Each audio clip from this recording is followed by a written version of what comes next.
दोस्तों नमस्कार। आज हम इस वीडियो में बात करेंगे माता सीता का पता कैसे लगाया। जिस प्रकार समुद्र के किनारे खड़े हनुमान जी की आंखों में एक ही लक्ष्य था, सीता माता को ढूंढना। सामने विशाल और गहरा समुद्र था जिसकी लहरें मानो उन्हें चुनौती दे रही थी, जैसे कह रही हो कि इस पार जाना आसान नहीं है। कुछ क्षण के लिए वातावरण शांत हो गया, लेकिन हनुमान जी के मन में कोई डर नहीं था। उनके भीतर छिपी शक्ति अभी पूरी तरह जागी नहीं थी। तभी जामवंत जी ने उन्हें उनकी असली ताकत का एहसास कराया।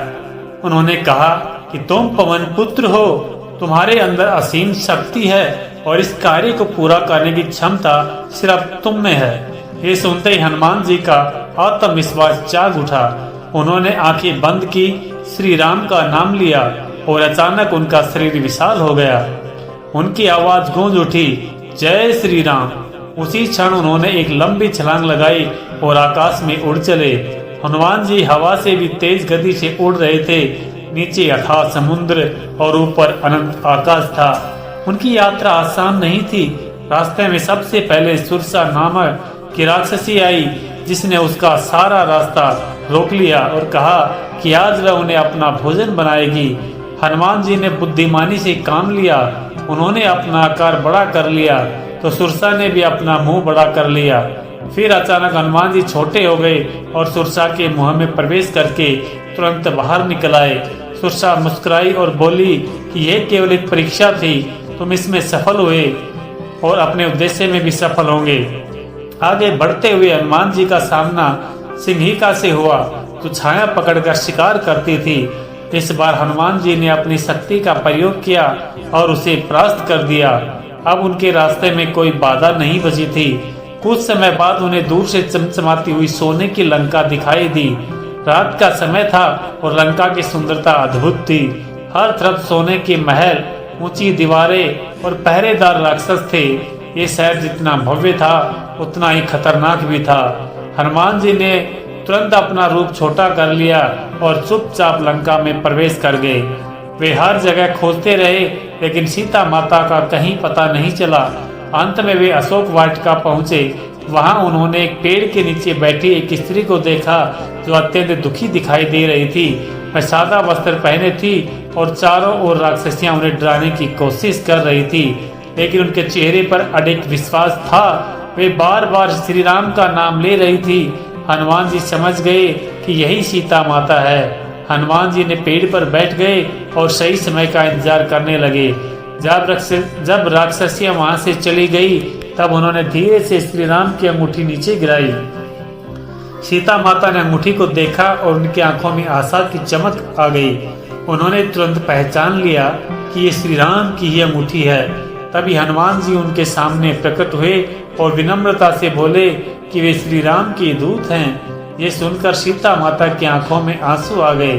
उन्होंने पूछा कि क्या श्री राम सच में उन्हें बचाने आएंगे। हनुमान जी ने विश्वास के साथ कहा कि श्री राम बहुत जल्द यहाँ आएंगे और रावण का अंत करके उन्हें मुक्त कराएंगे। ये सुनकर सीता माता के चेहरे पर लंबे समय बाद हल्की मुस्कान आई।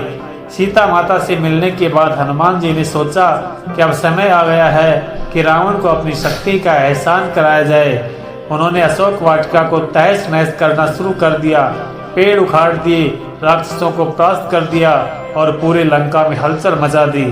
ये समाचार जल्दी ही रावण तक पहुंचा। उसने अपने शक्तिशाली योद्धाओं को भेजा, लेकिन कोई भी हनुमान जी को रोक नहीं पाया। अंत में रावण के पुत्र इंद्रजीत ने ब्रह्मास्त्र का प्रयोग किया।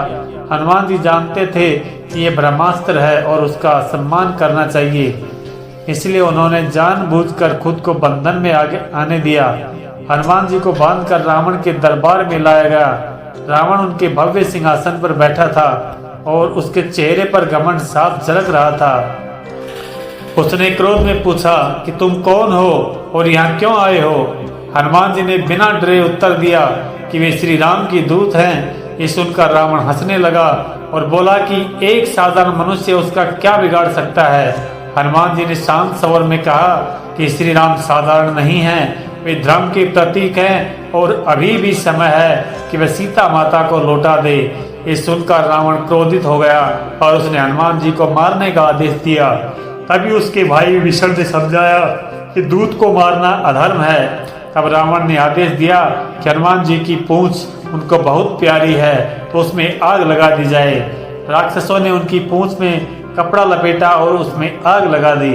पूरी लंका इस दृश्य को देखने के लिए इकट्ठा हो गई, लेकिन हनुमान जी के चेहरे पर डर नहीं बल्कि एक हल्की मुस्कान थी। जैसे ही उनकी पूंछ में आग लगी, उन्होंने अपना आकार बढ़ा लिया और बंधनों को तोड़ दिया। इसके बाद उन्होंने जो किया वह इतिहास बन गया। वे एक महल से दूसरे महल पर कूदने लगे और जहां जाते वहां आग लगा देते। देखते ही देखते पूरी लंका आग की लपटों में घिर गई। सोने के महल जलने लगे, राक्षस इधर उधर भागने लगे और हर तरफ चीख पुकार मच गई। ये सिर्फ लंका का नहीं बल्कि रावण के अहंकार का दहन था। जब पूरी लंका जलने लगी तब हनुमान जी को एक पल के लिए चिंता हुई कि कहीं इस आग में सीता माता को कोई नुकसान न हो जाए। वे तुरंत अशोक वाटिका पहुंचे और ये देखकर संतुष्ट हुए कि सीता माता सुरक्षित है। उन्होंने उन्हें प्रणाम किया और कहा कि अब वे श्री राम के पास लौटकर सब समाचार देंगे। इसके बाद वे फिर से समुद्र पार करने के लिए उड़ चले। इस बार उनकी उड़ान में और भी ज्यादा आत्मविश्वास और विजय का भाव था। हनुमान जी जब श्री राम के पास पहुंचे तो उन्होंने विनम्रता से सब कुछ बताया कि उन्होंने सीता माता को ढूंढ लिया है और वे सुरक्षित हैं। ये सुनकर श्री राम की आंखों में खुशी और गर्व के आंसू आ गए। उन्होंने हनुमान जी को गले लगाया और उस क्षण का यह स्पष्ट हो गया कि सच्ची भक्ति और निष्ठा से कोई भी कार्य असंभव नहीं है। कहानी हमें सिखाती है कि जब मन में सच्ची श्रद्धा और विश्वास हो तो सबसे कठिन रास्ते भी आसान हो जाते हैं। हनुमान जी की तरह यदि हम अपने लक्ष्य पर ध्यान रखें और ईश्वर पर भरोसा करें तो कोई भी बाधा हमें रोक नहीं सकती। जहाँ भक्ति होती है वहीं शक्ति होती है और जहाँ श्री राम का नाम होता है वह अंत में विजय निश्चित होती है।